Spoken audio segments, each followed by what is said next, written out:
Africa is experiencing an epidemic of monetized and commercialized elective politics, which is a threat multiplier of democratic backsliding. Unregulated money in elections is further raising the stakes and turning electoral races into violent political battles in many African countries. When money becomes the main motivator for political socialization and determinant of electoral outcomes, it defeats the democratic principle of elections, reflecting the will of the people as they become a reflection of the power of money. Unfortunately, the legal and institutional framework for campaign financing in most African countries is either very weak or non-existent. In Kenya, Nigeria, Madagascar, and Tanzania, progressive laws have been enacted. The issue is reluctance to implement them. Additionally, there is lack of a vibrant continental coalition of citizen observers advocating for transparency in political financing. Alliance for Finance Monitoring (ACFIM) has brought together like-minded organizations from across the continent in response to the threat posed by monetization and commercialization of elective politics. I would like to welcome you on this particular virtual conference on money and politics. And our session is actually going to be talking about the increasing cost of elective politics in Africa. And you could also follow the conversation on social media pages of ACFIM, which is the organizer of this conference, and Gambia participates, the convener of this particular session, on Facebook, Twitter, LinkedIn, YouTube, and you name it. So I would like to first introduce the panelists that we have. We have, interestingly, very strong panelists from across the continent that I will be having the conversation with on the increasing cost of elective politics in Africa. So first, we will start with Arsene K. Konan. Arsene is a socio-political and governance analyst and also an electoral processes and democracy specialist. He's a social scientist and the current program manager at Indigo, Cote d'Ivoire. He has worked extensively as an election observer, both as a long-term and short-term election observer. He also works with the coordinator for the Citizens Election Observation at Indigo 2022. Right after him, we have Emmanuel Kitamarik. Emmanuel is a public policy analyst and also a researcher at the Associate Director at Public Policy Institute, PPI. As a researcher, he co-authored a study on the impact of the cost of politics on inclusive political participation and socio-economic development in Uganda. This study was on behalf of Westminster Foundation, WFD, in Uganda. He is a master's graduate in the field of public policy from the University of Witwatersrand in South Africa. And we also have Dr. Kojo Asante, a very familiar name in the areas of democracy and elections, especially within West Africa. Kojo is the Director for Advocacy and Policy Engagement at Ghana Center for Democratic Development, CDD Ghana, a well-known organization for that matter. He is a trained barrister and a legal policy and governance specialist in areas of anti-corruption, human rights, and politics of development, among others. Dr. Kojo is a researcher and a scholar from the Global Development Institute at the University of Manchester. And then also a colleague from the Gambia, Said Matijau, is the co-founder and executive director for the Center of Research and Policy Development, CRPD, an advocacy and social research organization that promotes inclusive democratic governance in the Gambia. Sid also is a lecturer at the University of the Gambia under the Political Science Department. And as a researcher, he also co-authored a study, The Cost of Parliamentary Politics in the Gambia. Interesting. Since 2018, he has been the national investigator for the Afrobarometer surveys in the Gambia. She's also a blogger, a writer, and a political commentator. And then the only female on the panel list, Dr. Rukeya Kasenali. Rukeya is a democracy scholar and associate professor at the University of Mauritius. She is the chair of the Electoral Institute for Sustainable Democracy in Africa, ASA, a very well-known organization working on election observation in Africa. She's also a member of the International Advisory Board of the Electoral Integrity Project, EIP, and a series editor of Small State Studies. Kasanali has researched and published in the areas of democratic and media governance and intrusive technology. She was a Reagan Fossil Democracy Fellow of the National Endowment Democracy, which is also a very well-known fellowship program in 2011, and a Draper Hills Fellow, Center on Democracy Development and Rule of Law, Stanford University in 2015. So as you may have seen, the list of panelists that we have is going to be a very interesting conversation. And I would just first would like to throw this conversation. I will give each panelist to actually explain, right, the dynamics of the dynamics and the cost of elective politics in your country. If you could just share, to start with Kasanali, the only female on the panel, to share your view on the cost of elective politics, and then some of the impacts that it actually has in political or electoral clientelism in Mauritius. Thank you very much, Mark. And indeed, the only female sort of panelist. I think, just trying to sort of set the context and provide you an understanding in which, cost of politics operates in Mauritius. For a long time, until recently, Mauritius was always heralded as a democratic lighthouse in Africa. It always used to top the indices, the Mo Ibrahim indices, the democracy index.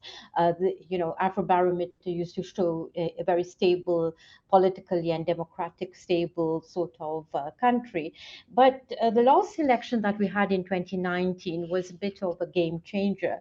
And since then, we've seen a number of what I call very troublesome, worrisome trends that is starting to sort of demonstrate the decay of democratic sort of presence, and obviously, impacting directly on the way politics is done, is played out, and this whole understanding of the value of elections. So the last Afrobarometer round 9 actually showed that there's been a drop of 50% of satisfaction towards democracy on the island.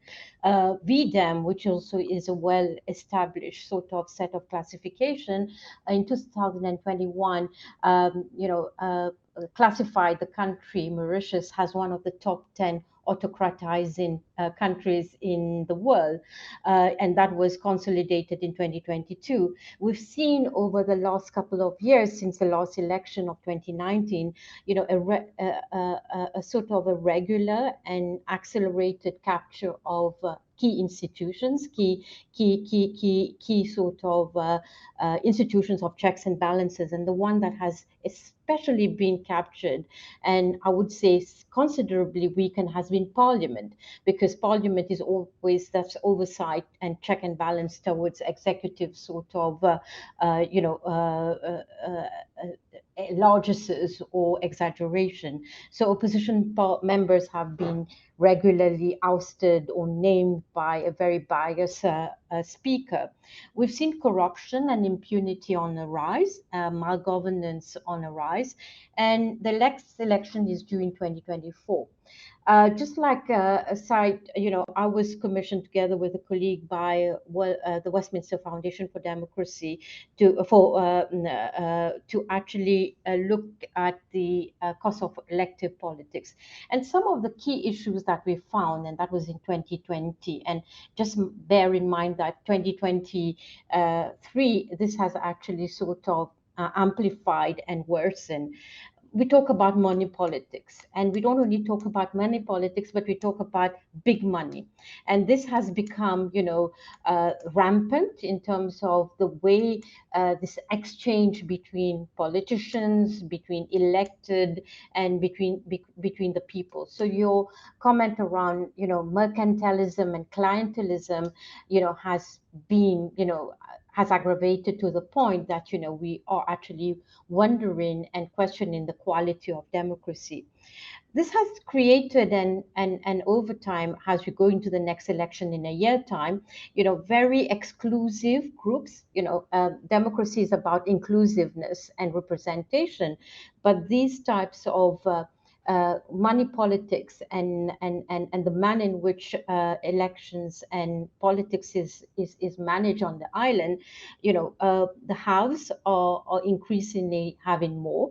So these are usually males, networked, who have access to, well-established money networks, very often from the private sector, very often from corruptive lobbyist groups that want to sort of push their agenda.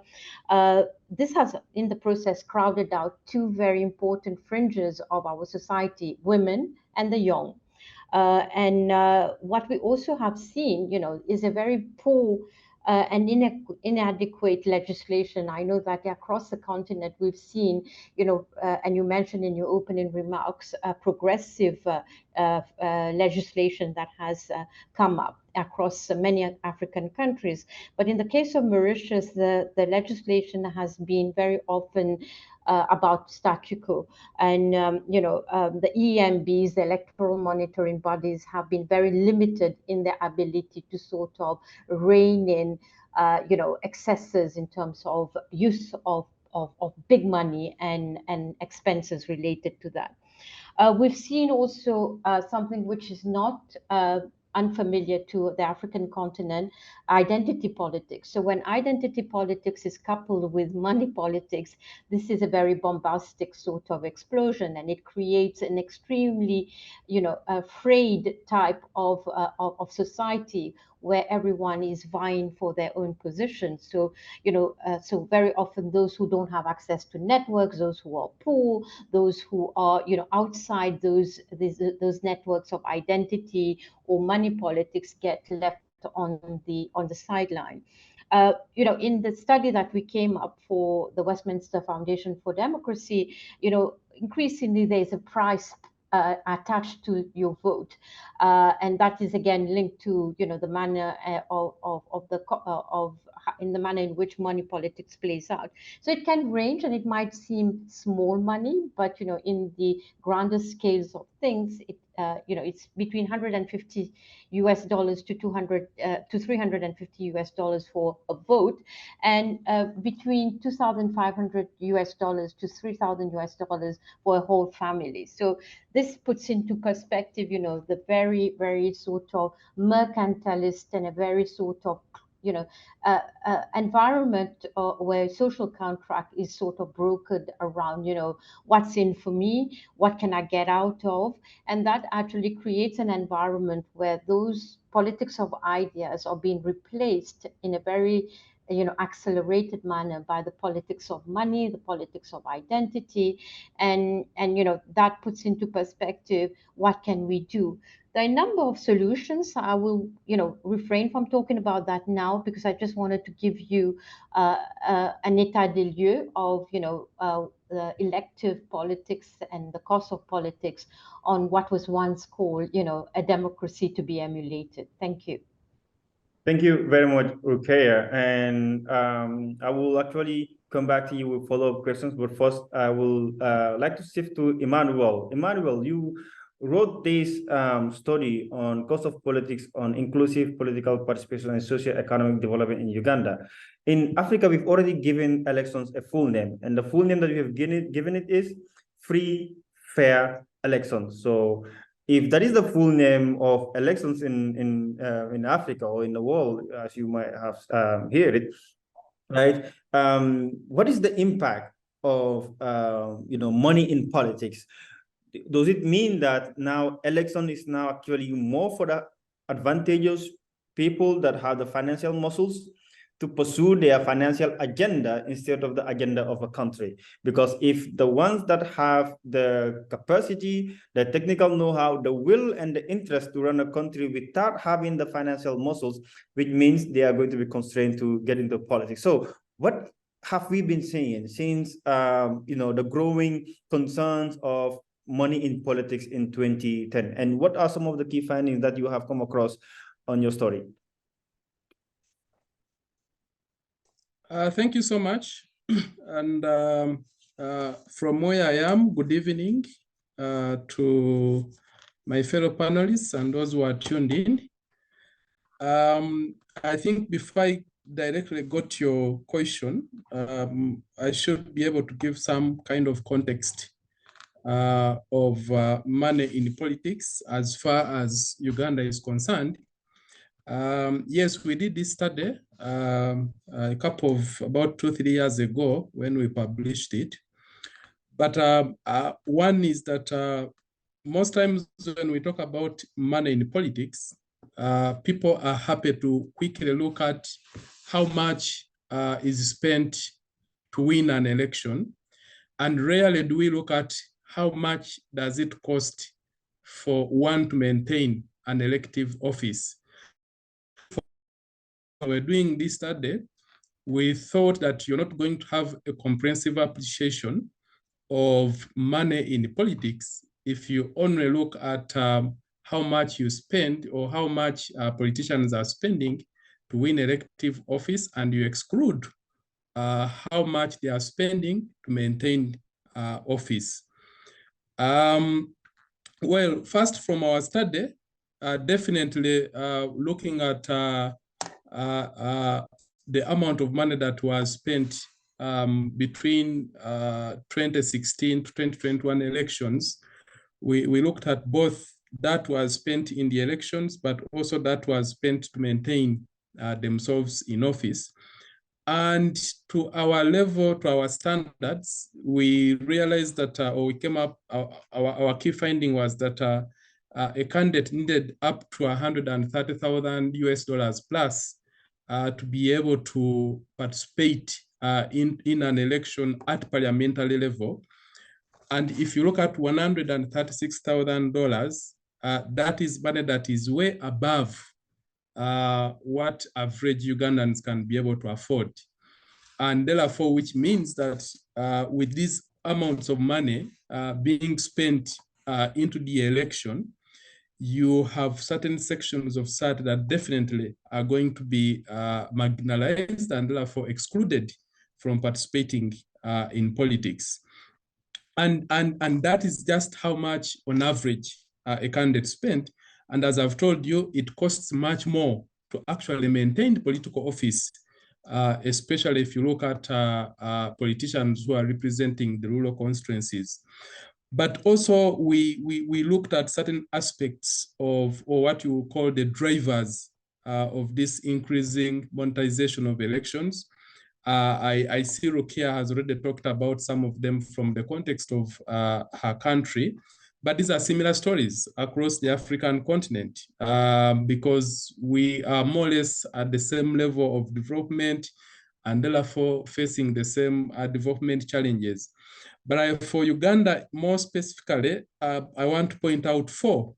And one of them is the weakening institutions. And I want to look at the institutions more generally or generic. Sometimes we focus on the political institutions where we look at, for instance, the parliament. But where you have a country where most of the institutions, whether political institutions, state institutions that are offering services to the people, have been weakened by the politics of patronage. And we have a president who has been in power for so long. Is coming 40 years in the next couple of years. And when you have a president who has been in power for so long, then you realize that a lot of what happens in the state has a lot to do with sustaining the regime in power. You're not going to sustain this regime in power if you don't become a patron, if you're not able to dish out privileges, if you're not able to weaken institutions, because there is no way you're going to have a powerful president and at the same time have powerful institutions. I don't know of any country that has that because the two check on each other. So I think our institutions have been weakened by the politics of the day.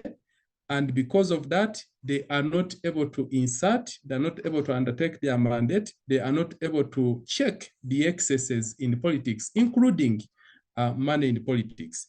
Number 2, our politics is heavily incentivized. What do I mean? You have political offices that are rewarding more than entrepreneurs. In terms of what politicians earn at the end of the day, many of them are earning more than your present-day entrepreneurs. And therefore, it therefore makes sense for anyone to look at aspiring to get into office because it is paying. It's going to pay. So I'm happy to invest. An average Ugandan is happy to invest as much money as possible to win an election, because once they get there, they expect to be rewarded, to be incentivized, whether in terms of emoluments or in terms of other privileges that come along with these political offices. Number three, as a drive of money in politics, you have a semblance of some campaign laws, include with bribery. You're not supposed to bribe during campaigns. But generally, we don't have the enforcement mechanism for some of these, for many of these laws. So in a situation where you don't have a strong mechanism to enforce campaign laws, then you're going to have a scenario where money continues to pour into politics, okay? And two, related to that, is that our laws have also been found wanting. If I bribe, I'll give you an example. If I bribe voters and win an election, and my opponent challenges me in court and eventually wins, there is nothing that bars me from going to recontest in that by-election. And then the question of fairness doesn't arise, okay? So I mean, those are challenges that, continue to drive money in politics. Lastly, number four, on drivers is what I call service delivery inadequacies. You have a country where the delivery of services is wanting, either in terms of quantity or in terms of quality.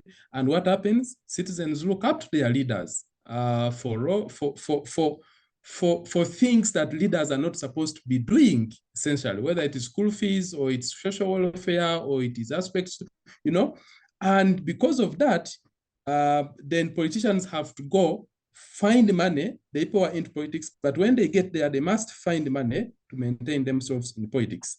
I think in terms of impact, which is your question, definitely, I think for me, there's one more impact. It means that those who have will continue to run for political office, win and be in office. And those that don't have will not have opportunities to participate in politics. Therefore, politics becomes exclusive. But also, when you look at those who don't have, then you have got those who are on the margins of society. Usually, they are young people who are trying to find an entry into politics, or they are women or other groups of marginalized society that are affected. Thank you. Thank you, Emmanuel. I think you hit the nail on his head, because if the politics or should I say election administration by our election management body, if we have the laws and then also the institutions are weakened to implement those laws in order to deter money in politics, then obviously the outcome of the election will not be what is really anticipated by the voters. So, and we're going to come to that back, especially at the second part of the conversation, to talk about electoral clientelism, vote buying, right? And how, in fact, candidates, good one for that matter, had to resort into vote buying just because that is the modus operandi to make it through the office that they're actually vying for. But I want to move to Arsene Conan first, and then to Syed Matijao. Arsene, you've been conducting long and short-term election observation, right? And in this observation, we always look at the pre-election environment. We also look at the campaign financing process, or how the political environment has been at the time working towards the elections. And if we always talk about organizing well-administered election, that does nothing much to strengthen our democracy if the electoral outcome is decided by banknote instead of a ballot, through the ballot, right? Arsene, I wanted you to just come a little bit into your experience, right, as an election observer, right? More specifically on campaign financing, right? What, in your long-term election observation, what are some of the things that you see coming up from political parties, and if the authorities, including the police and the election management body, have been doing much to counter illegal campaign financing towards elections?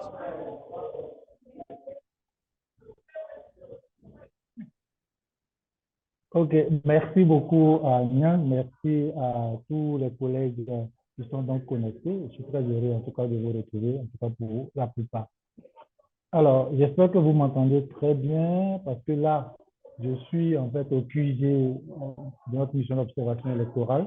Voilà, nous avons donc le scrutin, l'élection locale dans juste quelques jours, c'est samedi. Et donc, nous sommes là au QG de notre observation électorale pour pouvoir donc mettre en place notre dispositif. Alors, il faut dire que c'est une question qui est pertinente et qui même revient en ce moment parce que nous sommes en pleine campagne électorale en Côte d'Ivoire pour l'élection donc des conseillers régionaux et conseillers municipaux.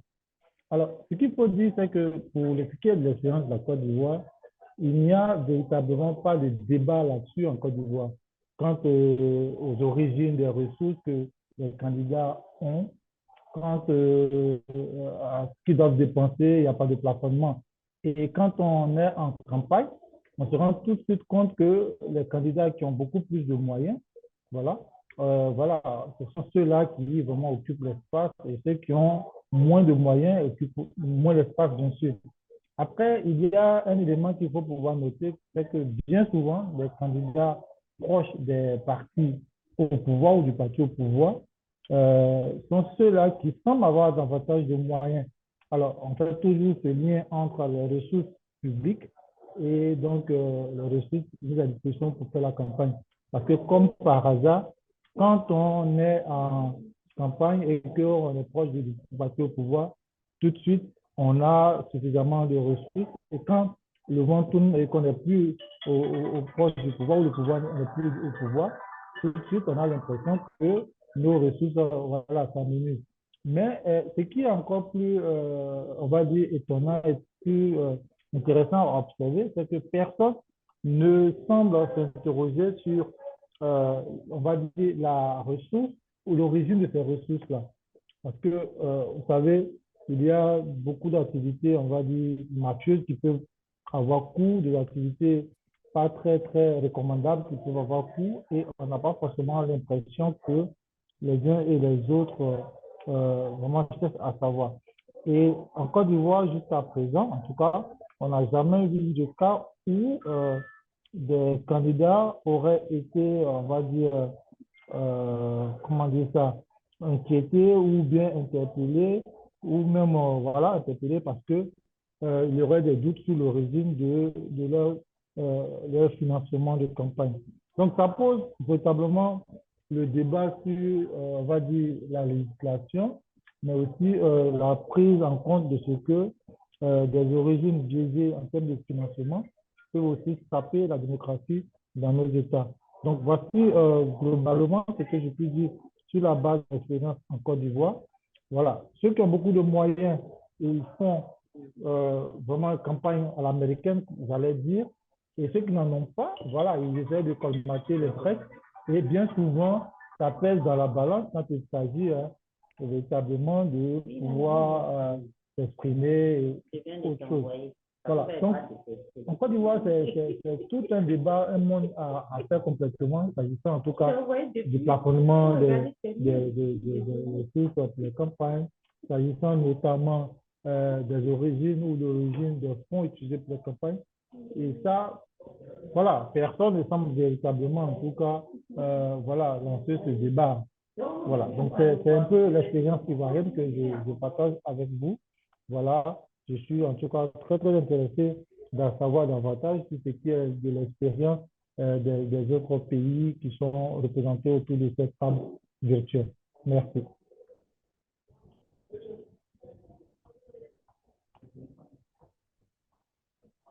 Thank you, Arsene. That's really helpful. So with that, Mojolu, I just wanted to move to Syed Matijau. In the second part of the conversation, we'll be doing follow-ups and then talking about some other issues more in detail. Syed, you've also been working on elections, not only as election observer and also doing media monitoring on elections, but also the Afrobarometer right now.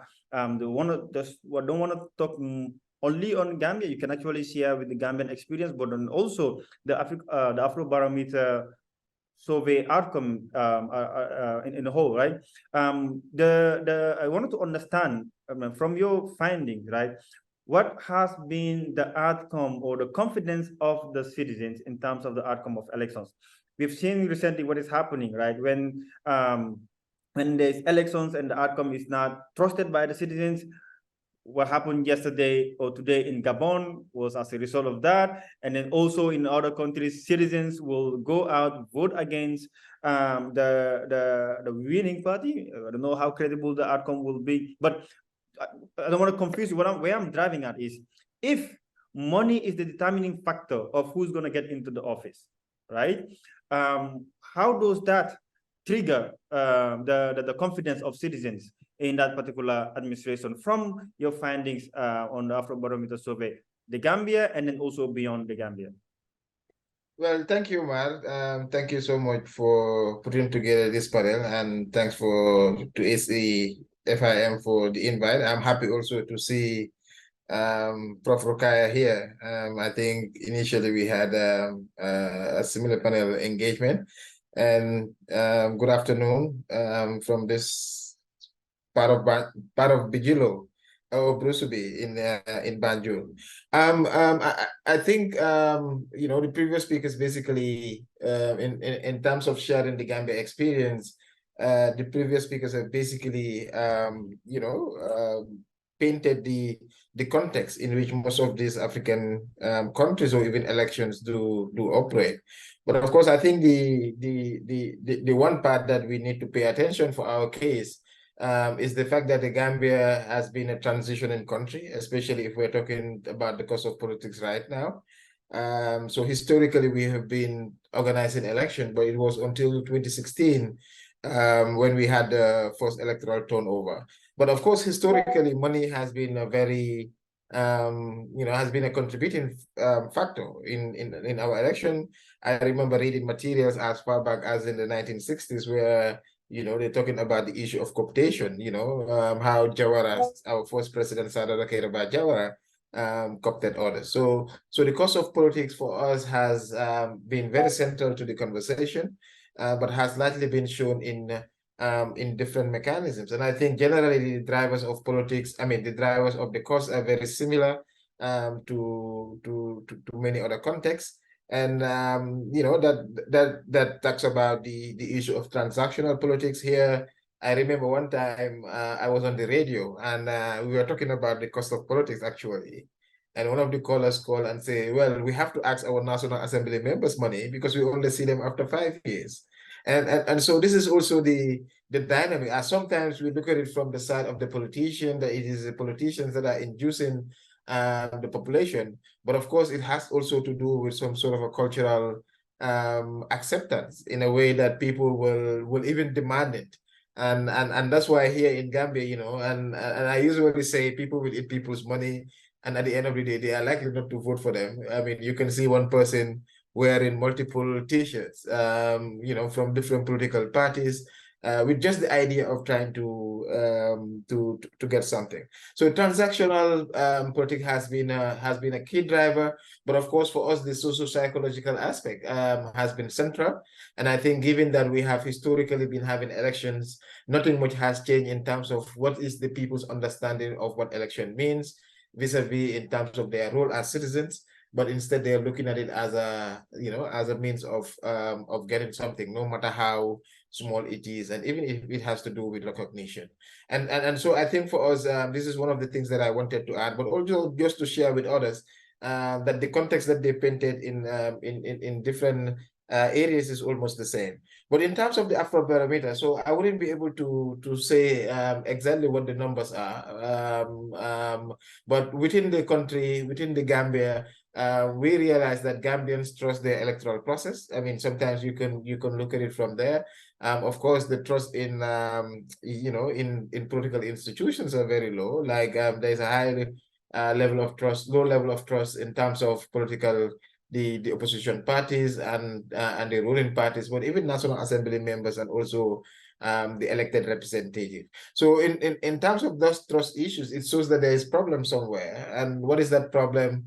Perhaps it is likely to do with the fact that these elected leaders have not been seen to be responsive. And I think, I mean, if you've been following the Gambian news these days, I've been under attack for defending the National Assembly's vehicle, because what people are saying is that it is costly, it is not a priority, and they're not supposed to benefit from. But for my argument is, if they don't get the tools to do their work, how are they going to be able to be responsive? But I think generally the conversation has to do with that issue of trust, and with people not seeing exactly how political institutions and political leaders have been responsive to their needs. So, of course, we've also seen, like I mentioned in the beginning, that Gambia is a transition in society.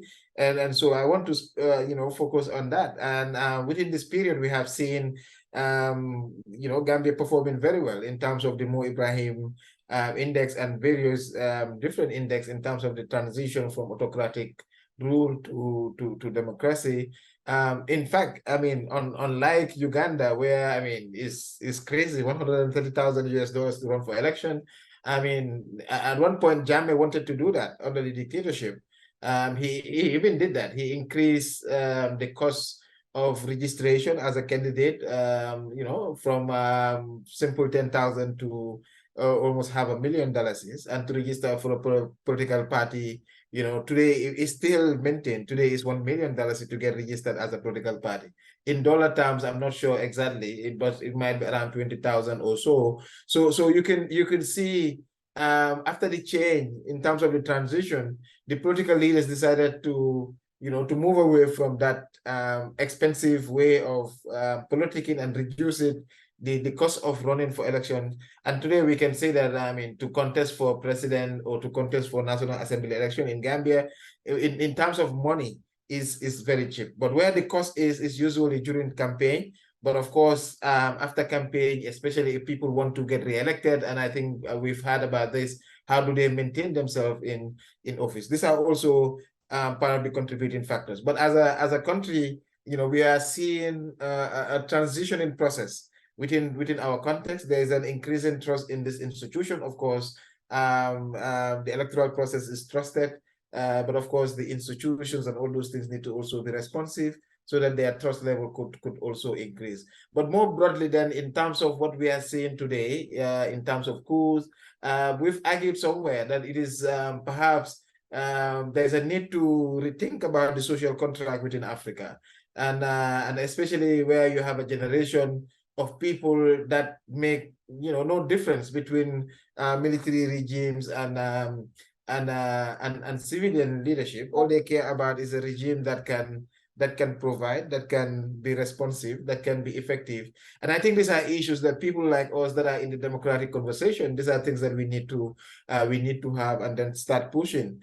That beyond elections, beyond the cost that is required, how do we govern is also another cost that could be attached to politics. Because if a leader is elected and at the end of the day they are the National Assembly or they lead and they don't know how to govern, I mean, I think what the country will lose in that aspect. But how do we amplify this conversation, I think, is also necessary. Thank you. Thank you, Said. I think that's a valid point that you have made. I'm going to move to Dr. Kojo Asante. And Kojo, I just wanted to give a quick background in the question that I want to ask you regarding campaign financing transparency, especially in Ghana and also in West Africa. You and I have met in some election observation in Nigeria, and so you've also been in other places monitoring elections, both pre and also during. So I really wanted to talk about the issue of campaign financing, because as it stands, I am not sure if there is any country within the sub-region that makes it a requirement, or the election management body having a database where the data of every single donor that has been donated to a political party is available online, and the public can actually use that to audit the source of funding of political parties. Because we've seen interest groups, including organized crime groups, supporting particular political parties in order to push for their financial agenda. You also have seen businesses investing millions, whether they are self-company or not, investing millions of dollars supporting political parties so that when they get into office, they could benefit from oil deals and other deals as well. So, Kojo, I wanted to ask you this question regarding campaign financing transparency. In most of our laws in Africa, in our election text or election laws, issues of campaign financing is always stressed, but in practice, we do not actually see that happening. So if you could actually take on that, I've just been notified that Kojo has actually been is having network issues. So I will redirect that question to Dr. Rukeya, right? To answer that question, right? The issue of campaign financing transparency, and then also access to the funding of political parties, without which we might not be able to determine who has interest in this political party and what their interests are. So when they get into office, we might be able to audit the relationship of political parties or administration awarding contracts to certain interest groups. Thank you. Thank you for that question. I think this is fundamental as a question because that actually sort of demonstrates a culture of transparency, moving towards transparency and accountability, or maintaining what we call opacity and darkness around, where you get the funding. I think, I think it was 2 years ago, we actually did a chapter for accountability of elites or non-accountability of elites, and we've seen and we actually noted that collusion that exists between different interest groups, and two very important interest groups are political interest groups, who are the decision makers and who actually sort of decide, and then you have the private sector or the business elites who actually are the main sort of supporters, funders, or cheerleaders for your campaign, because they are pushing their agenda. They have a very well defined interest to sort of either retain the status quo. So I think there's been in certain countries laws that have been passed to actually, and I think the case that was given just now about auditing of accounts and how accounts are audited in terms of who gives what and the transparency around that.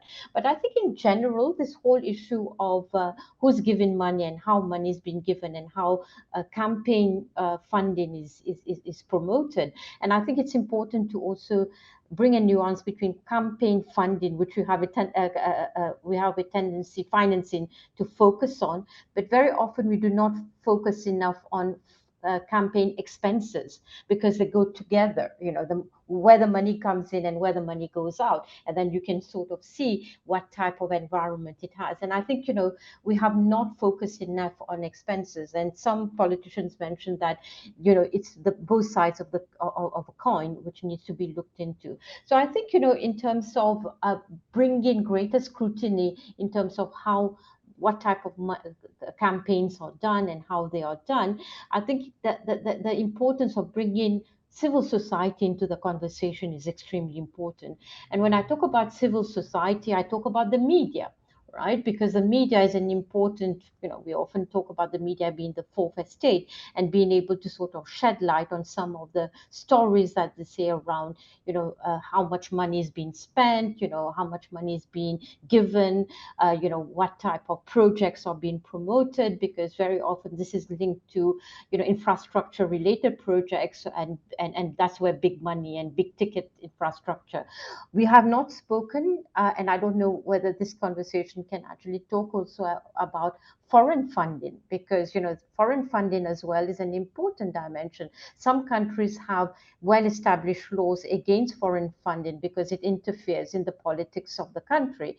But if in the absence of clear set rules about where the money comes from and who's giving you the money, this influence of outside stakeholders can also become a very fraught environment. So when we're talking about, and we know in Africa we have different contenders and new players, whether it's China, whether it's India, whether it's Turkey, and then the old traditional colonial powers. So I think there needs to be a very sort of understanding that how the key stakeholders sort of lift the veil of opacity. And here I'm talking about the media's role, I'm talking about civil society organization.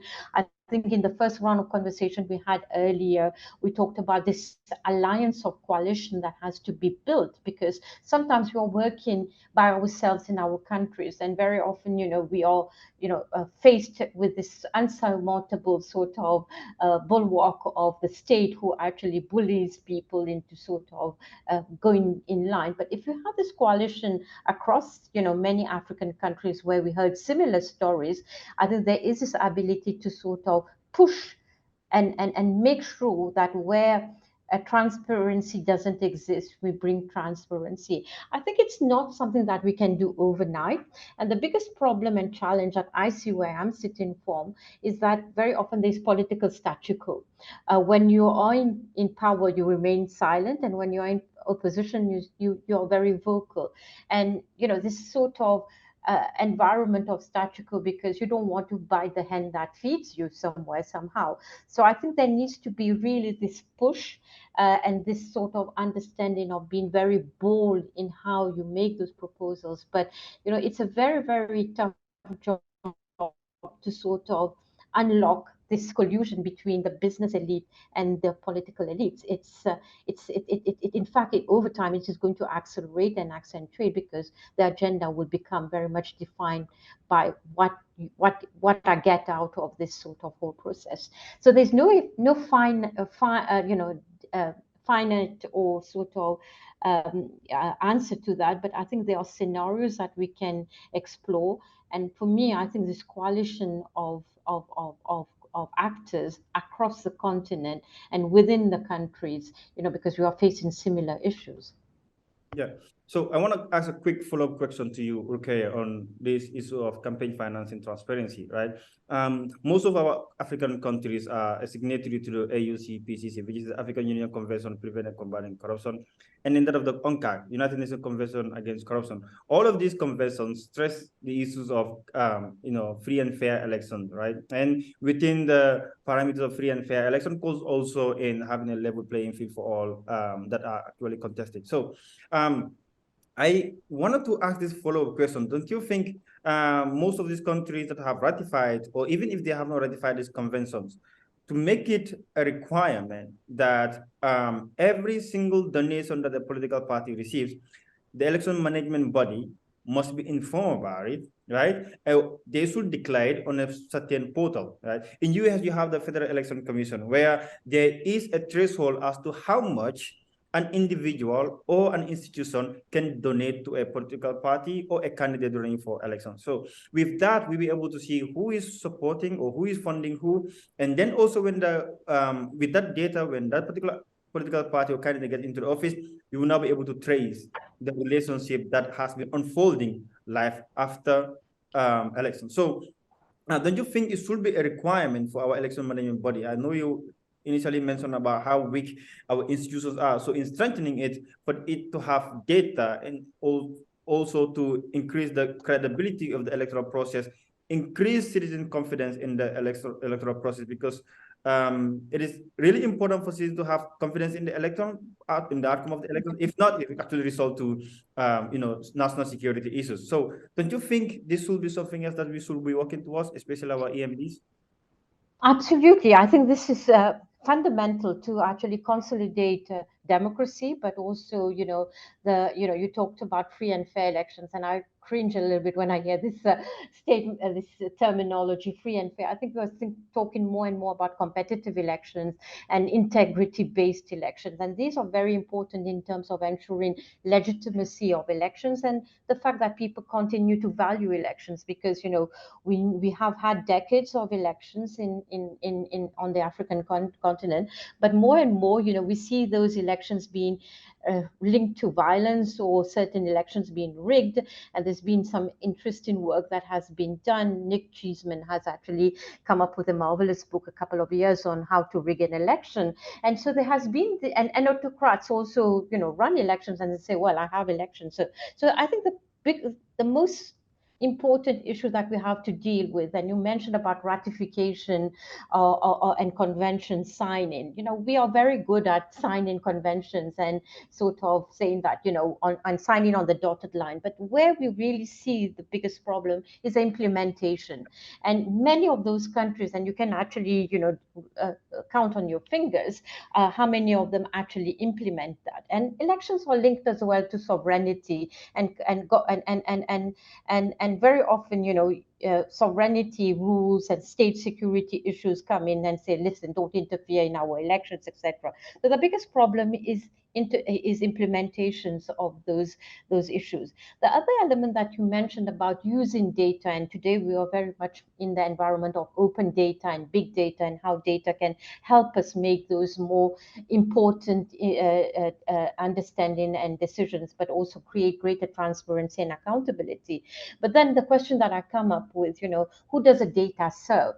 And if it serves the interests of the people, you know, great, but are politicians willing to actually go that extra mile? And that puts into perspective the types and the quality of politicians that we're bringing into the conversation, and the type of relationship. And you know, since we're talking about money politics and big money, you know, and this issue that Sai talked about, transactional relationships that people have with their politicians, then, you know, I'm a little bit pessimistic how data can help. You know, I mean, data is out there, but you need to have the political will to ensure that this data will be used in a manner to create greater transparency. So I'm a bit skeptical about, you know, that extra mile that our national governments would actually go.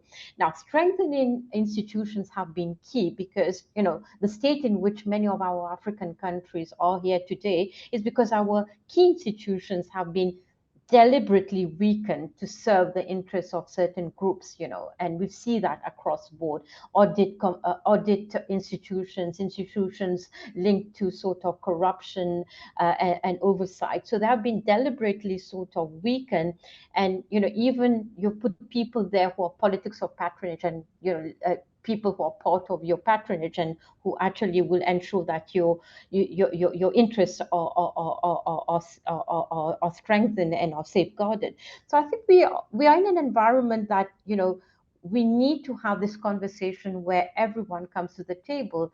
Politicians, EMBs, you know, you talked about the role and responsibility of EMBs. Some EMBs are, you know, given the necessary sort of legal framework to operate during elections and beyond elections, but certain EMBs their jurisdiction stops once the election is done, and then they go back to, you know, just being, you know, simple oversight. So I think there's so many elements to look into. These are great suggestions, and I think, again, you know, I go back to this collective approach to actually tell citizens these are the elements that you have to ask the people who you vote into power. And again, Said was talking about the way we govern and the way we elect our people who are going to govern us. And so these are conversations of a higher level.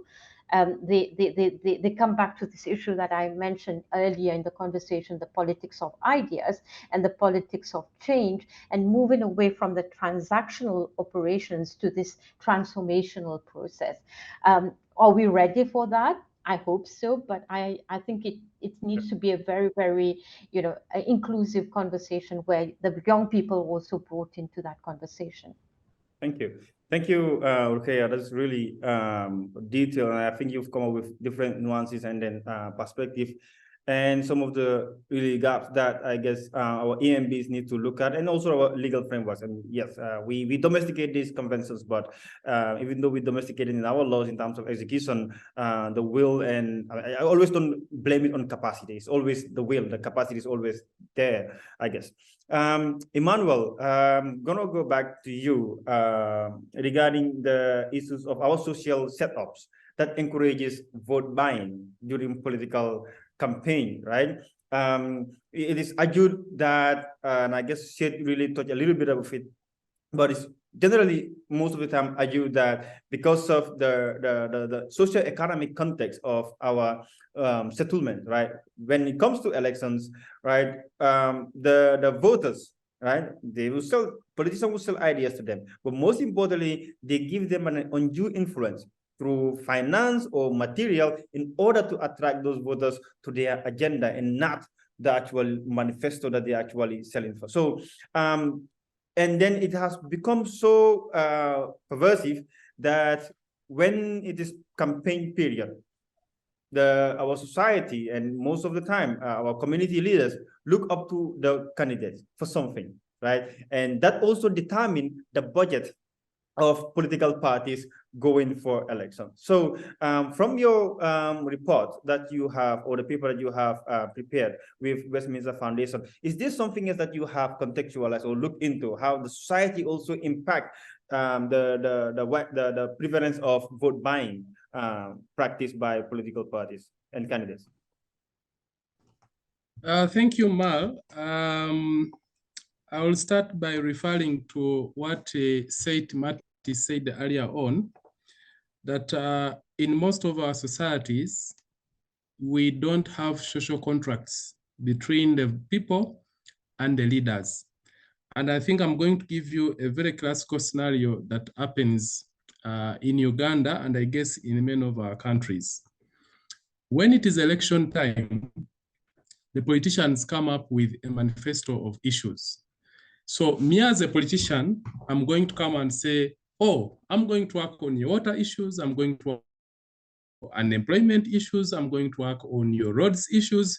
So I come with a lot of promises that I want to do in order to convince you to vote for me. But I think the biggest challenge we have is that the people themselves don't come up with their own issues on which basis they can be able to engage the politicians with.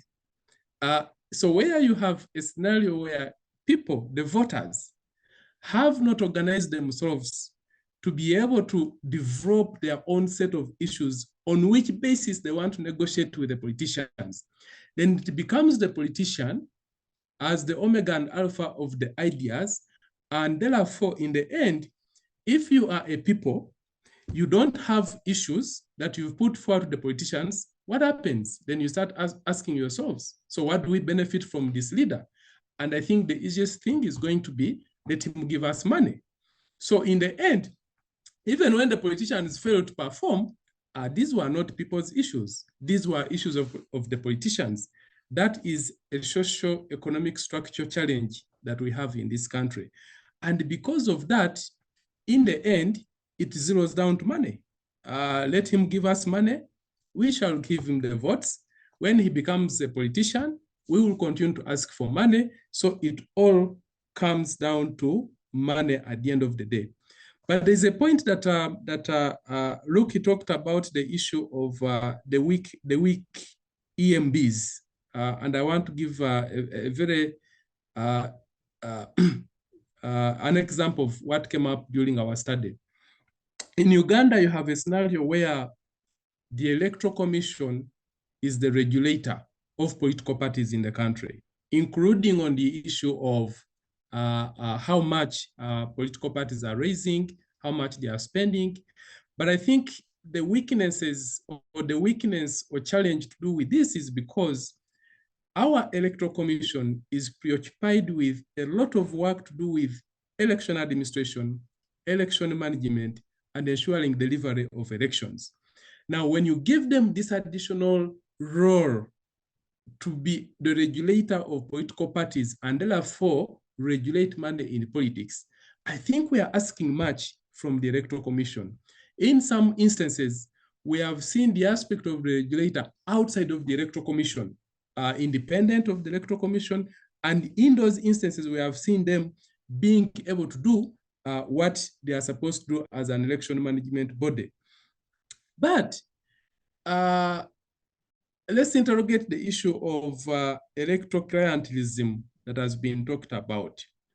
I think the biggest challenge when you talk about money in politics, the question is, where is this money coming from? Okay, how come that certain individuals are able to raise significant amounts of money that they pour in the elections?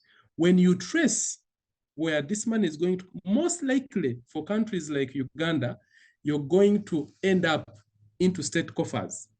that you have politicians, a selected class of politicians that are able to access public funding, and they use that public funding to be able to pour it into the electorate and bribe voters so that they are able to win an election. It becomes a vicious cycle of clientelism. I get the state, get money, I win an election, I maintain myself in the office with the same amount of money. Overall, at the end of the day, I think the biggest challenge then we witness is that we are going to see a weakening of political pluralism, because certain segments of society, call them, for instance, the ruling political party, is able to access the resources. What happens to the others? They either cooperate with the ruling party so that they can be able to access state resources, or at the end of the day, they are going to be excluded in political participation. Thank you. I think I muted myself. Quick follow-up, Emmanuel, on to that particular statement that you have made. It's about money only in politics. Don't you also think that, and also a question whether this is the reality in Uganda? So it's a bit difficult to prove this, but I'm actually driving at illicit financial flow, money laundering, right? Where you see political parties establishing individuals establishing political parties with no interest to run for office.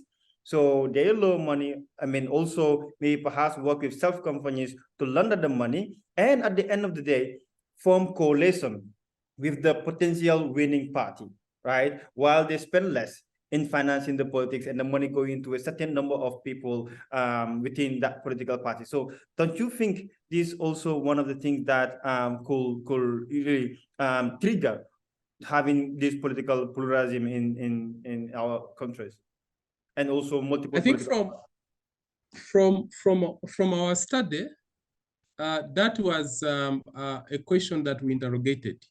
Where is this money coming from? Unfortunately, many of the respondents really talked about, oh, this is money from family members, this is money, these are personal savings that we have made. And therefore, it became extremely difficult beyond those two that they were able to talk about on where this money was coming from. But there's been talk about, certain, candidates being able to access money from unknown sources other than the state. But I think it is something that is going to be difficult for you to generate evidence. What has happened in Uganda, I think it has been the ruling party has, on several occasions insisted that opposition in the country and opposition political parties in the country are funded by foreign elements, mainly, countries from the West. I don't think that really government or the ruling party has adduced evidence at any single time, but what they have been able to do is to assume or kind of generate, potential avenues through which such money may be able to come into the country. And in the end, they have tried to close, those spaces. I'll give you an example. For instance, ahead of the 2021 elections, there was talk from the ruling party that opposition politicians were getting money from the West through NGOs, particularly NGOs that were doing democracy, human rights work in the country. And what government did was to tighten the regulatory environment for NGOs to operate. And in some cases, they were able to send out donors, including the Democratic Governance Facility, which was the biggest funder for democracy work in the country. So you can see the ruling party or government acting, well, for us who are outside of the state, we think they are acting on mercy, but maybe from the state angles, they have credible evidence that actually money is being channeled through these entities. I think that is the context as far as Uganda is concerned. Thank you. Thank you. Thank you, Emmanuel. Atua Madna, Arsin, I will move to you quickly to ask you a question. So if you are a non-French speaking participant, you might want to click on the translation button to hear what Arsin is going to say in French. So there's translation available.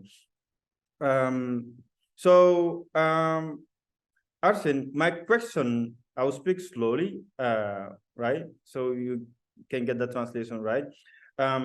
My question is, or to follow up to what Emmanuel stated regarding having our societies not being structured to build a social contract with the government. So when, or any political party, so when they get into the office, they can look at that social contract and then decide whether to renew or to actually terminate that social contract. But on the other side of the coin, right, you have an individual or a family in need of emergent, or should I say urgent medical health, or to put food on the table, and a political party comes in, right, and then, you know, commit good amount of money to that particular individual to influence his household. And in West Africa, where you and I are from, we experience, or we normally live in a really big families, right? So that particular individual having an influence on the family and also the society, giving that huge amount of money to canvass votes for that political party. So there are two things here. One, to sacrifice the urgency of food put on the table or medical needs, and then also personal integrity, which one is which. So, and we also see how money is enticing also during politics. Is this something else that makes it difficult to counter electoral clientelism, more specifically vote buying in our societies?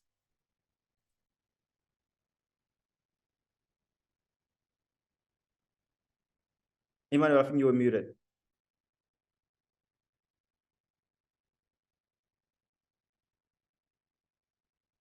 Okay.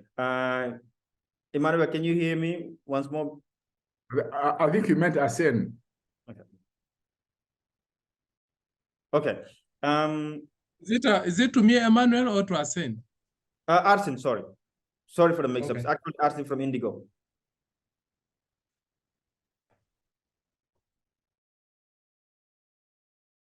Arsene, can you hear us?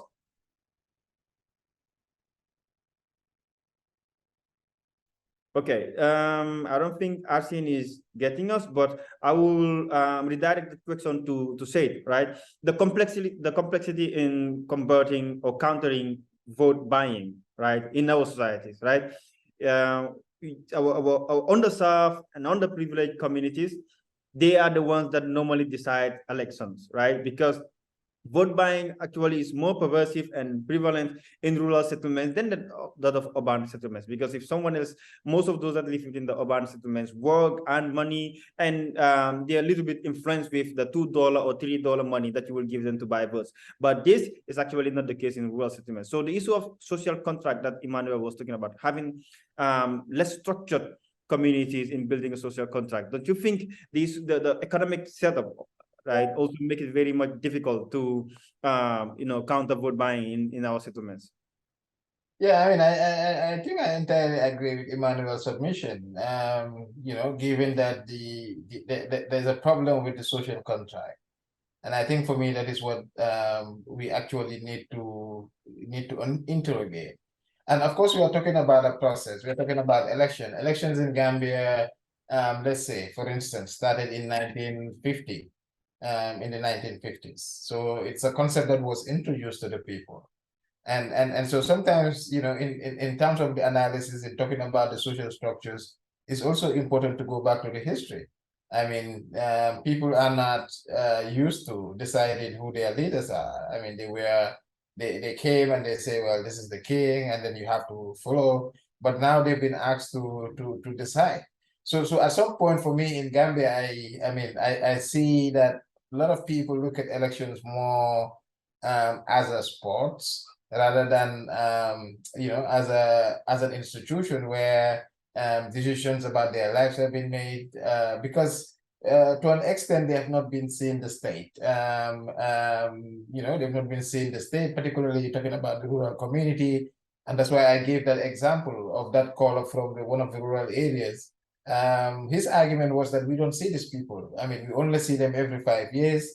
So it means that rural people that are likely to be engaged in vote buying, they are less likely to get the information. They are less likely to be engaged by even civil society organization, because there is that disparity in terms of the gap that exists. And wherever you use radio, I mean, it's difficult also to socialize individuals that have been used to one particular way of doing politics. And I think for me, that is the social cultural aspect that democracy within our context also need to tackle. And how do you tackle that is through the provision of service delivery. And this is why I was also saying that governance is critical. What you do after elections is also very important, because at the end of the day, it is these services that people are seeing through a process, through governance process, that will make them to have confidence in the electoral process.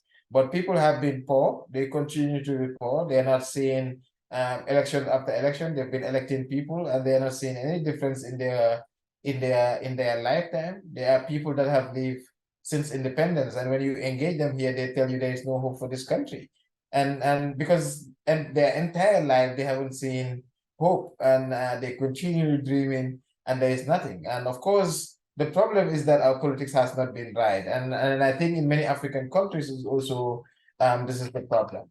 And if you look at Mahmoud Mamdani in his book Citizens on Subject did argue that the failure of Africa to democratize is the fact that we just continue to replicate the colonial modes of engagement. Today, the same laws that we have are colonial laws. There are no laws that will make most people feel like they are part of the society. And so how do we improve the system? How do we improve our election? How do we make it more meaningful?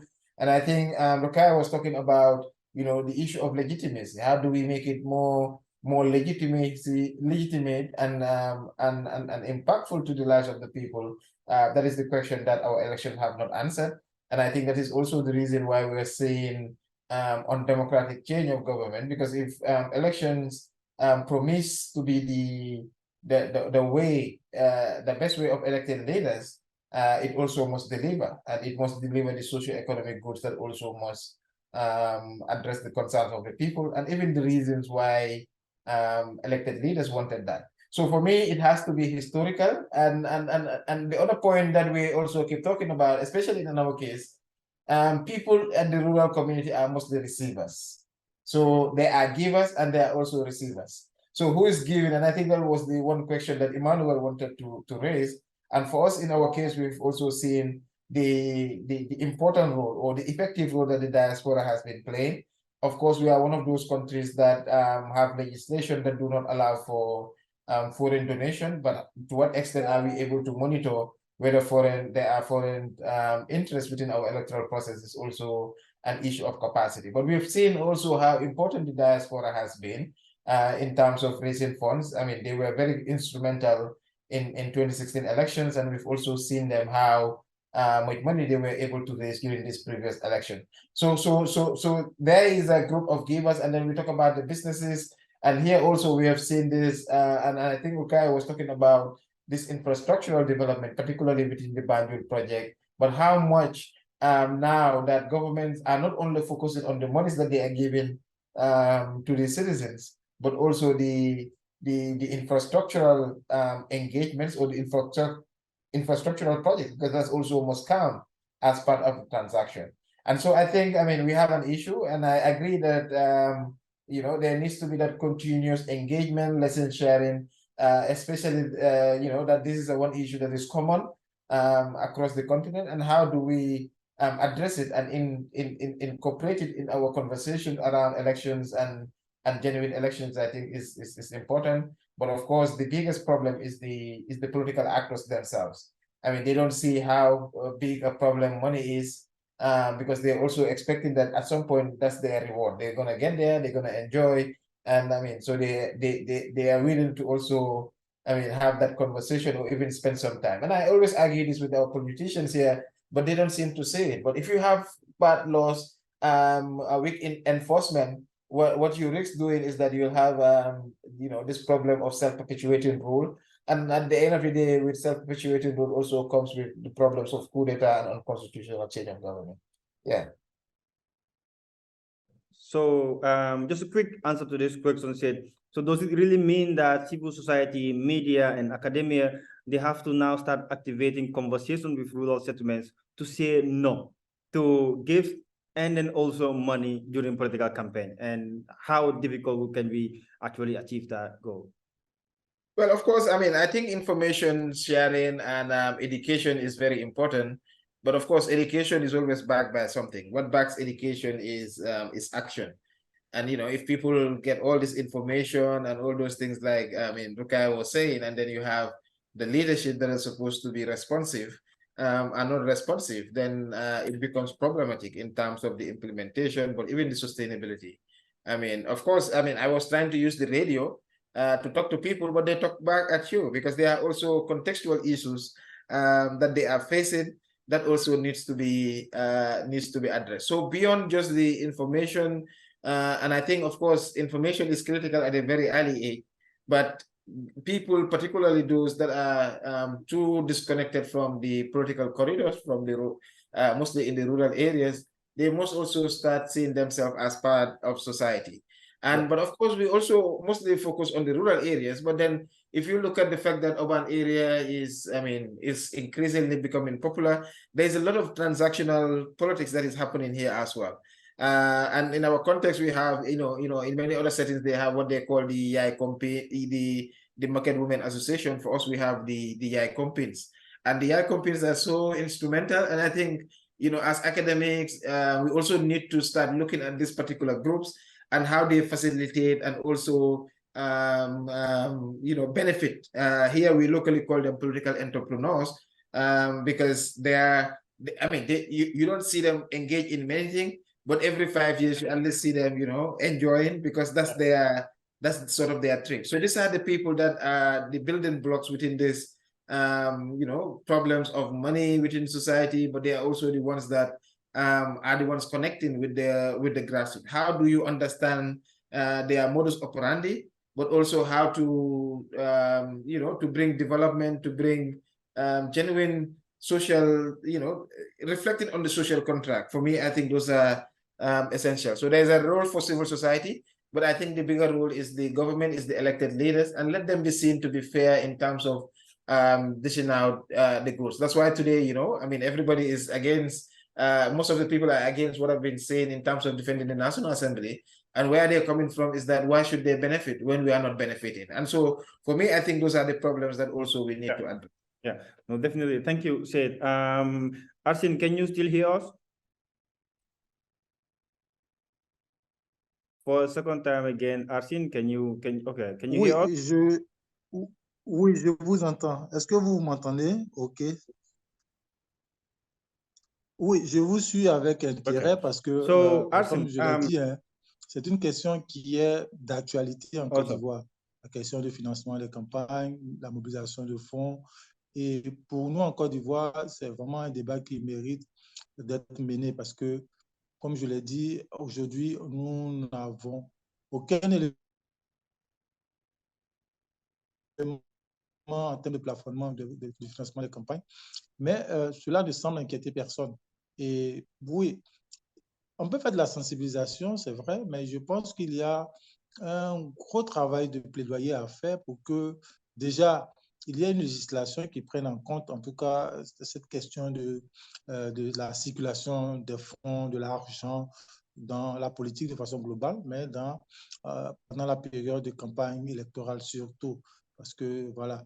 Et on sait aujourd'hui qu'il y a beaucoup d'influences à l'international qui peuvent, donc avec cet argent qui circule, voilà, s'adonner à des activités répréhensibles comme le blanchiment d'argent, mais qui peuvent aussi, à travers donc, ces moyens dont ils disposent, contrôler des États entiers, parce que avec autant de moyens, ils peuvent influencer dans une certaine mesure, on va dire, la suite des scrutins, donc l'issue des scrutins, et ça peut leur permettre quand même de positionner des personnes qui sont acquis à leur cause et qui, malheureusement, feront donc ce qui va dans le sens de leurs intérêts et donc pas forcément dans le sens de l'intérêt de leur pays, donc de leurs concitoyens. Voilà, donc pour moi, au-delà de la question de sensibilisation qui est assez importante, il faut pouvoir donc déjà aussi faire en tout cas du lobbying, en tout cas un plaidoyer, un fort plaidoyer pour que vraiment une certaine législation puisse se mettre en place pas seulement en Côte d'Ivoire, mais dans la plupart de nos pays africains. Voilà, déjà, quand il y a une législation qui est là, on peut après pousser, nous, en tant qu'organisation de la société civile, pour que cette législation soit appliquée. Voilà, mais s'il n'y en a pas, je n'ai pas forcément souvenance qu'en Côte d'Ivoire, il y ait une législation véritablement qui encadre les financements, on va dire, des campagnes ou de la vie politique. Et donc, voilà, tant qu'il n'y a pas forcément cette législation, chacun il va de sa manière et forcément, c'est la porte ouverte à tous les excès. Voilà, donc pour moi, c'est vraiment la principale piste qu'on peut explorer, législation, mise en place de législation. Après, il y aura tout ce plaidoyer, voilà, tout cet activisme derrière pour que les tests qui sont mis en place puissent être effectivement appliqués. Voilà. Bon, actuellement, comme je l'ai dit, tout le monde semble voir cela comme quelque chose de normal, mais il y a péril à la demeure parce que, comme je l'ai dit, certains groupes, certaines influences peuvent, voilà, prendre le contrôle de certains États, nos États africains qui sont déjà très fragiles, donc voilà, qui peuvent aussi voilà, être sous l'influence de certaines forces qui ont suffisamment de capitaux à faire valoir. Voilà, voici un peu ce que je voudrais dire en tout cas pour cette deuxième prise de parole me concernant.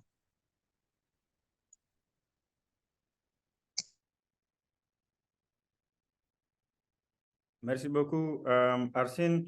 We are 30 minutes before the end of this session, so I'm gonna now move to the issue of primaries, right? And I would like to get this question to Dr. Rukeya. Rukeya, I think we understand that in Mauritius there is no primaries before candidates run for election. Is that correct? Absolutely, there are no primaries or direct elections. So don't you think that's a little bit tricky for the party leader to identify those who have the financial muscles as opposed to the ones who understand the issues of the people and having the capacity and the knowledge to addressing the issues to making their ways to elective offices, especially more sensitive ones, that is the law, the legislature, and then also the local government, local government structures. So don't you think this is something that could really compromise the integrity of the selection process of competent candidates? Thanks, Mo. I think this is absolutely, fundamental because it actually robs what we call competitive and choosing the right person in terms of the right candidate who can actually provide the necessary sort of skills and the necessary sort of predisposition to serve. Because I think what really happens is that the leader decides, and we have a highly concentrated decision making in the leader, who in the process, a couple of years, I think in 2005, a colleague and mine, we actually did an understanding of the political party system in Mauritius. And the one who holds the party purse is a leader. The one who selects who's going to be elected or who's going to stand as a candidate is a leader. So all the concentration, all the sort of support and here you're here to please the leader, not please the electorate, because at the end of the day, what you end up becoming is, cheerleaders and you end up really towing the party line because no one wants to frustrate the leader because, at the next round, you might lose your seat if you're too vocal or you're actually speaking your mind. So I think this really, as I said, robs the whole system of competitive, of, skillful, of people who can actually serve the whole process. And that brings in obviously this whole issue of what are the characteristics you will choose. Very often we see that people who have financial muscles, as you rightly said, or those who can actually have access to important networks, very often add to that mix is identity politics. The people who have the right quote unquote identity credentials will obviously be given a ticket. But more importantly, we see also that, that whole process of the fact that there are no national, process where you actually compete for a seat on the politics of ideas, which I've been talking about on numerous occasions. And now also this whole discussion that we've centered about, and both Emmanuel and Said referred to, because the absence of a social contract where you actually engage people with a whole set of ideas, which is going to sort of consolidate the quality of their life and show that they are part and participant in the whole demos of an activity of being part of a society. And has, you know, Emmanuel, and I think that was a fantastic sort of description, that the fact that there's this absence of discussion and debate and exchange, then you fall down on the fact that it's money that replaces you know this important sort of exchange. So I think it weakens, but it not only weakens substantially, but it also sort of corrupts the whole process. And in that manner, you know, you see that certain types of profiles are pushed, and that's where women and young people are crowded out. So I think you know, this is to an extent, you know, doesn't do value to the Mauritian sort of setup. But linked to that, there are two other elements that probably sort of weakens the whole political culture in Mauritius. The one thing that we didn't have the opportunity to talk about is the electoral model that exists, because electoral models inevitably provides you with the politics and the society in which you live. Mauritius has the first past the post model, all right, which means that, you know, it's winner takes it all very often.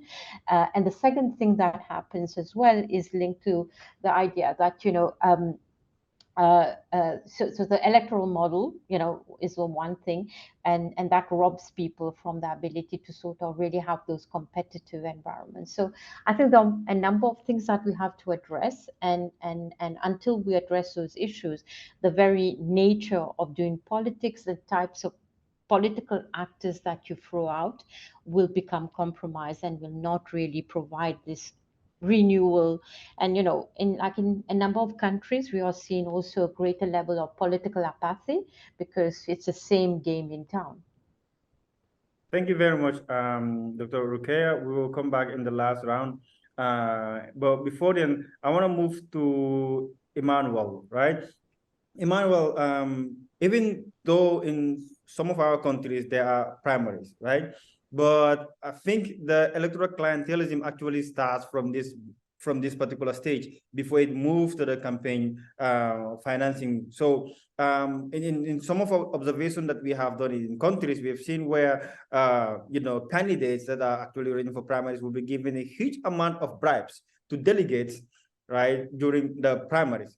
Right. So because most of these candidates see their, you know, their potential of getting into office as a return in investment. So they invest millions of any currency, it could be dollars or any national currency, to getting into office, because when they get into the office, even though the salary is actually not going to give them that money back, but because of the deals and the power and decision that they could actually make in you know, recover.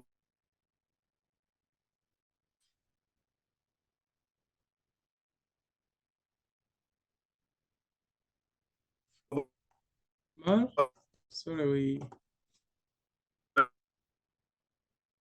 hello. And that complicated it is. Sorry, I think I got. Mal, sorry, I lost the last 30 seconds. Yes. My question is, how difficult will it be to address the issue of electoral clientelism at primary level, where candidates actually bribe delegates in order to be elected at the primary level so they could become a candidate? Thank you. Before I answer you, let me quickly respond to what Said Mati hinted on in his discussion, referring to what Professor Mamdan, I think, had written in one of his books, that the problem why democracy in Africa is not developing or not taking the shape that is expected is because we have that colonial hangover, which I kind of disagree with him. I think that our societies still have the conviction of how the traditional African society was set up, where you have your leader as the strong man within the society, and you have citizens, or you have people or subjects who should be able to, or who are always loyal and they are to serve the interests of the king for that matter. And I think if you look at the way our political systems are structured in many of our societies, you have the strong leader mentality that has cropped up across the African continent. And because of this, we don't allow political institutions to grow as long as you have a strong leader mentality or a strong leader person. So that, I think that will continue to be a challenge when it comes to growth of democracy. Now, to respond to your question on clientelism in the context of primary elections, I think Ruka talked about the issue of we've not had time to speak about, you know, the political models or political systems that we have on the African continent. And in Uganda in particular, while we have a presidential system, when you look at how our political system is structured below the president, you realize that I think it's one of those that it's the structure is hugely responsible for the increasing monetization of politics. Why? If you look at the primary elections that we hold, we actually end up having 2 elections in one, because the primary election, it's sort of, especially for parliamentary seats, is a complete election. Because for the ruling party, if you're standing, you want to get the flag of a ruling party, you must go to the constituents, and almost everyone in the constituents votes for you for the primary election, which a fully fledged election. And then after that, you expected again to go back to the same constituency and compete again. Of course, the voters, they are happy about that, because you see you're presenting yourself multiple or several times, and for them, that is the opportunity for them to ask money from you. But I think the challenge with this is how heavily it contributes to monetization of politics, because candidates are subjected to 2 elections in one, the primary as a full election, and then the main election. But also beyond the primary elections, we have electoral colleges. Some of our members of parliament are elected through electoral colleges, for instance, the young people. Now, electoral colleges are also centers of voter bribery, because what happens in the electoral college system could actually be potentially worse off than what happens in the mainstream election, because these are fewer voters, and those who have money will be able to vote each and every voter, and it becomes a mess of an election. I think a conversation around the political systems that we have in our different countries and how they reinforce money in politics is important if we are going to be able to address or reduce or probably even do away with monetization of politics. Thank you. Thank you, Emmanuel. I guess if politicians are able to buy their way to be elected at primary level, they will do the same thing when they get into office. And when they get into office, to question issues of bribery will become complex, because they've already started buying their ways from the beginning. So thank you very much for that context. Now I wanted to move to Said and then Arsen to ask about the issue of young people getting into politics, because this has been a burning conversation that we've been having. Last year, with the National Endowment for Democracy Through the World movement, we actually had this global campaign called What's Next for the young people in politics. And 300 young people from 10 different countries from different parts of the world. What their argument was during this workshop was, it becomes so difficult for us to achieve that goal of young people getting into politics, because first in the primary for the primaries, they could not actually make it because they don't have the resources. And if they actually even make it to the primary level through the support of their political party, when it comes to campaign financing, they don't have the resources. So always the competitiveness of getting into office lies with how much you have in the bank. And as a result, if you are young people, especially in this part of the world where it is very rare for young people to actually become millionaires and be self-sufficient to fund their political campaign without much support from external partners. So how will this really, given the current status quo of money in politics and the influence of money in getting into office, how will this mean? What would this mean for the future of young people in politics, in decision-making processes?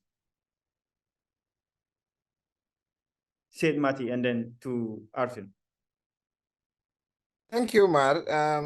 I think for me, the issue of young people and being part of the political process is key, and I think, you know, at a very early age, this process should also start. But of course, I mean, I just want to pick from where Emmanuel stopped in terms of the various ways of monetizing politics, and I think you know, what we considered as the increase in the cost of running for office is making a lot of young people not to also participate, because one, young people are already struggling with employment. I mean, these are already unemployed people mostly. Or of course, if you know, if they are young people, they might also, if they're not engaged in certain activities, they might also have what they call a godfather, someone that sponsor and you know, and fund their campaign. But of course, I think for us within the Gambian context, though, you know, when I keep hearing young people, politics, I always say that we don't have a problem of young people and running for office, because one, I mean, our situation is not as complex as many. I mean, we have a small territory, constituencies are very small. You know, you have some constituency where you have almost 2,000 people. You know, so how much money would it really cost if you want to do a genuine and a clear election? Of course, it's still expensive on a lot of people, especially when they've been asked to give money. I remember one person telling me, like, in 2017 parliamentary election, they spent about 750,000, and this is a rural community. So just imagine how much, if a similar young person, this guy is, you know, has money, he has his company, his business, but imagine like a young person, a similar young person. I mean, of course, even this year, there was one young person that wanted to contest, but he couldn't match the power, you know, the financial muscle of the other person. So depending on the extent to which one is financial envelope is strong, we see that also contributes. Even if you are not giving money to people, you know, you're able to reach more people in terms of your transportation. But of course, one of the things that I realized in the Gambian context also, the people that eat really from political parties are the volunteers, people that come to say that we are volunteering for the political party or volunteering for the candidate, and these are their friends, you know, or people that are within the neighborhood, and usually this is where the bulk of the money goes to. So one will think like, they are your friends, they want to support your process, but of course you need to provide food wherever people gather. You need to provide food, you need to provide attire, you need to provide, and to an extent, this is also another issue that young people need to you know, need to deal with. But for our case, we have about 12 of those in National Assembly as young people, and then, you know, you have a very good case that, I mean, the problem of youth not participating in politics in terms of the structural issue is missing, but then in terms of financial issues and all that thing, I think is critical. Thank you. I'll have to put it here. So we're running out of time. Thank you for that perspective. Arsen, can you hear me? Arsen, are you with us? If you can hear me, my question will be, the cost of elective politics in Cote d'Ivoire discourages young people into getting involved? Oui. Yes. I will repeat my question again. Does the growing cost of elective... Oui, répétez, j'étais un peu distrait là. Okay. Does the growing cost of elective politics in Cote d'Ivoire discourages young people from running into elective offices? In 3 minutes, please. Allô, désolé, je n'ai pas saisi. Hein. Je n'ai pas saisi. Je pense qu'il y a un souci avec l'interprétation, donc je n'ai pas saisi.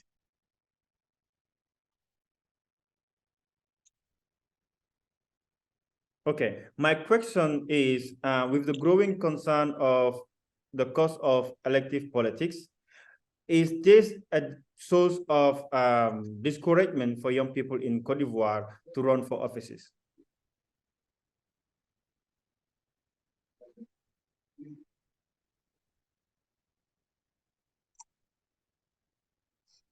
Oui, bon, c'est un débat qui est né en Côte d'Ivoire depuis quelque temps. Hein.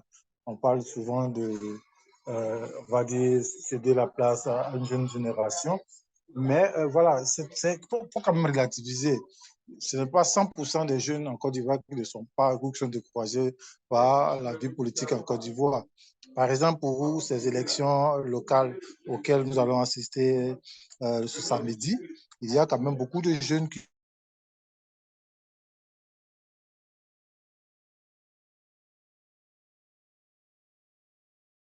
quand même sur, et notamment que c'est vrai, il est assez difficile pour ces jeunes-là de pouvoir se faire une place dans les partis traditionnels parce que bien souvent, les plus anciens voilà, monopolisent un peu les premiers rôles, mais les jeunes quand même poussent et il y a beaucoup de candidatures jeunes. Voilà. Après, bon, il faut comprendre que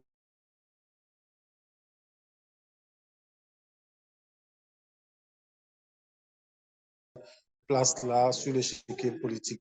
Donc, oui, les anciens, en tout cas, s'accaparent de certaines mesures les premiers rôles voilà, au niveau de la vie politique en Côte d'Ivoire. Mais les jeunes, et même on peut étendre cela aussi aux femmes, qui aussi ont quand même du mal à se faire une place. Mais de plus en plus, on sent qu'il y a une poussée des jeunes, et notamment des femmes, voilà, pour pouvoir aussi jouer les premiers rôles.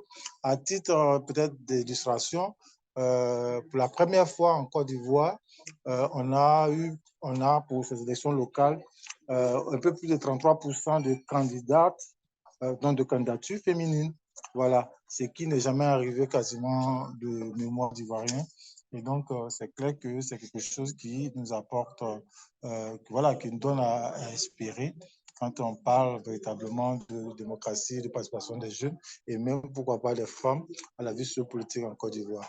Voilà. Après, oui, on peut être candidate, mais il faut le reconnaître aussi, voilà, les partis traditionnels, en tout cas, ne facilitent pas les choses aux jeunes et encore moins aux femmes. Voilà.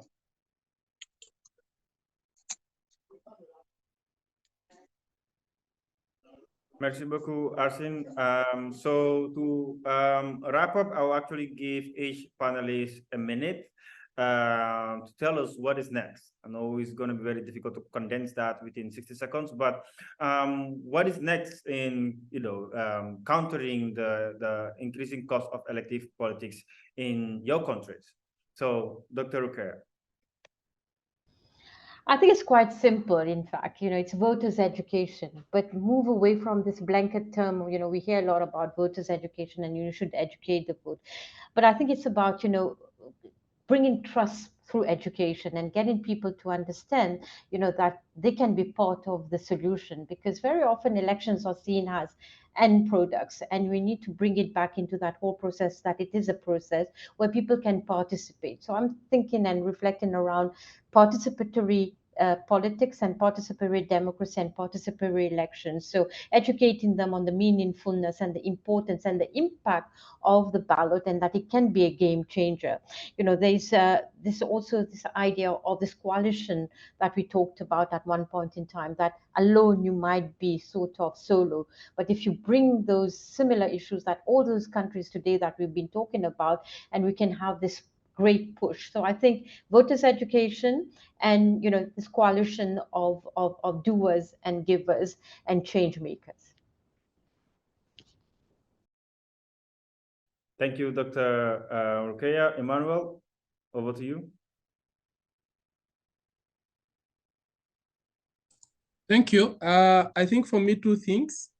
One is I'd already hinted on it, that we need to strengthen the regulatory environment or mechanisms for tackling bribery.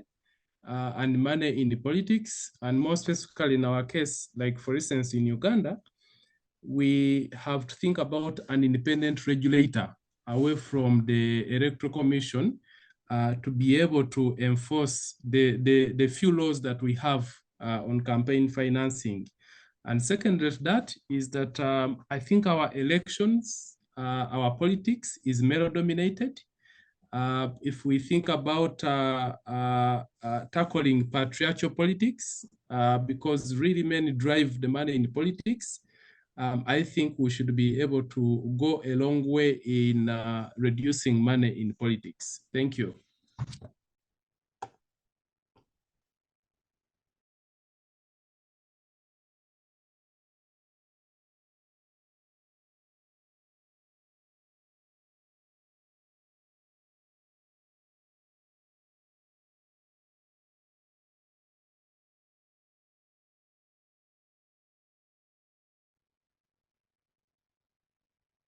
I think I lost my internet a bit.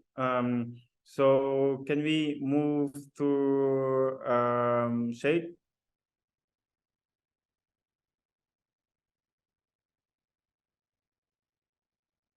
Shade, are you with C'est us? à moi, Arsène, c'est ça? Oui, bon. Ah, d'accord, désolé. S'il vous plaît, pour Shade Mati maintenant. Après, I will come to you, Arsene.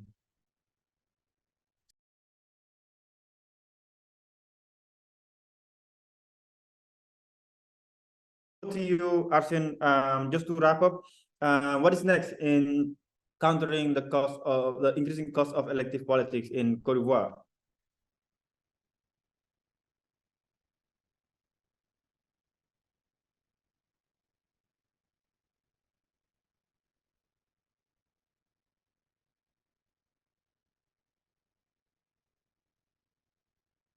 Arsene, can you hear us?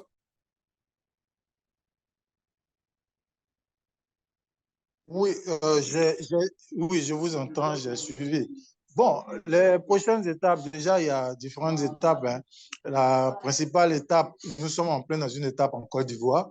Par exemple, nous sommes en train de travailler à mettre en place notre quartier général pour les élections, l'observation de les élections locales voilà, qui ont lieu ce samedi. Donc, ça, on va suivre tous ces éléments-là, déroulement du scrutin, dépouillement et puis bien sûr l'après-scrutin.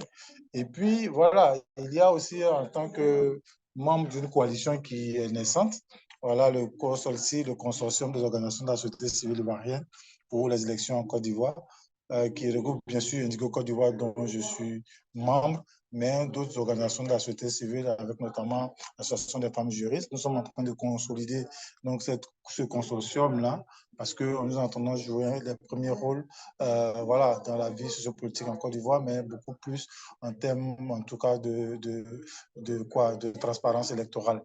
Après, le débat ou les échanges qu'on vient d'avoir concernant la question du financement ou de la circulation, on va dire, des capitaux dans la vie politique ou dans les moments électoraux, ça peut être aussi un cheval de bataille pour ce consortium qui est naissant. Voilà, donc je pense que ce sont des éléments que j'ai pu avoir, en tout cas dans le cadre de ces échanges-là. Je pourrais valablement porter cela donc, au niveau de ce consortium et pourquoi pas voir comment est-ce qu'on fait un plaidoyer, en tout cas dans ce sens, parce que voilà, la démocratie, c'est un tout. Et si à ce niveau-là, c'est pas équitable, il va sans dire que nous devons quand même œuvrer en tant que société civile pour que les choses soient davantage équitables à ce niveau également. Voilà, c'est ce que je voudrais dire. En tout cas, c'est toujours un plaisir pour moi d'être avec vous, de partager en tout cas vos expériences parce que ça nous permet aussi de nous enrichir. Merci. Merci beaucoup, Arsene. Thank you very much to our panelists, Rukeya Kasenali, Emmanuel, Said Mati, and Arsene, for bringing the different nuances, different perspectives and contributions regarding the increasing cost of elective politics in Africa.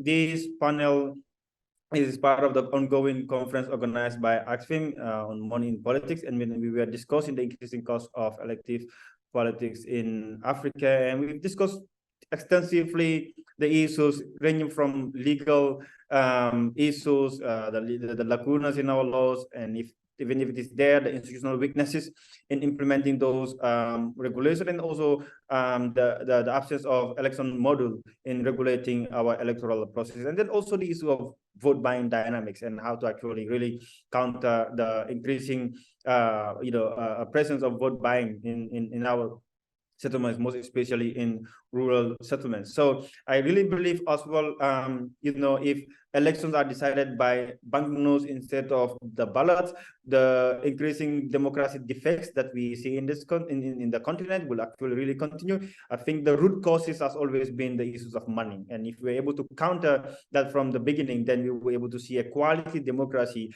that we really yearn for. Because we don't want to see elections as just a democratic process that comes every 5 years to tick the box to say that particular administration has been democratically elected, but an administration that really got elected to rule the right way in a more competitive and fair manner. So I guess this is a growing concern, and we need to continue the conversation, be more proactive in information sharing and education, and then really we thank the panelists for most of them have already done research and make publications on this, and we also thank AXFIM for organizing this panel, and then also Game for convening this particular session. So fortunately, we couldn't have Q&A session because it wasn't part of the agenda, because we know this was going to be really it's going to be a detailed conversation.